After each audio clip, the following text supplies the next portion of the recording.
कोई जीवन देता है तो कोई हर लेता है प्राण। ऐसी है सूर्यदेव की संतानें।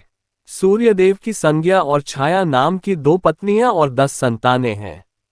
विश्वकर्मा की पुत्री संज्ञा सूर्यदेव का तेज न सह पाने के कारण अपनी छाया को उनकी पत्नी के रूप में स्थापित करके तप करने चली गई थी।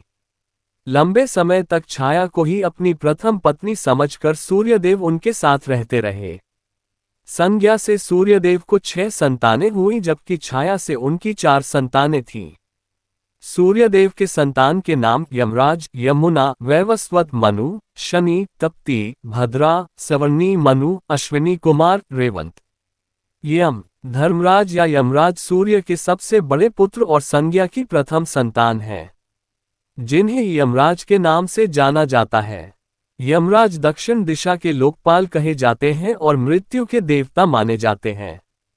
इनकी जुड़वां बहन यमुना यमी है। यमी यानी यमुना नदी सूर्य की दूसरी संतान और ज्येष्ठ पुत्री है, जो अपनी माता संज्ञा को सूर्यदेव से मिले आशीर्वाद चलते पृथ्वी पर आज भी बह रही है। यमुना का वेग सामान्य है और इसमें नहाने से यम की प्रताड़ना से मुक्ति मिलती है। वैवस्वत मनु सूर्य और संज्ञा की तीसरी संतान है। वैवस्वत मनु मनवंतर के पितृलोक के अधिपति हैं। ये श्राद्ध देव हैं। इन्होंने ही भूलोक पर सृजन का कार्य किया था। ये प्रलय के बाद संसार के पुनर्निर्माण करने वाले प्रथम पुरुष बने और जिन्होंने मनुस्मृति की रचना की। शनिदेव सूर्य और छाया की प्रथम संतान है शनिदेव, जिन्हें कर्मफल दाता और न्यायाधिकारी भी कहा जाता है। अपने जन्म से शनि अपने पिता से शत्रु भाव रखते थे। भगवान शंकर के वरदान से वे नवग्रहों में सर्वश्रेष्ठ स्थान पर नियुक्त हुए और मानव तो क्या देवता भी उनके नाम से भयभीत रहते हैं। तप्ती छाया और सूर्य की कन्या तप्ती यमुना के स्वभाव से विपरीत एक तेज बहाव वाली नदी है, जिसमें स्नान करने पर पितृदोष से मुक्ति और शनि की साढ़ेसाती से मुक्ति मिलती है।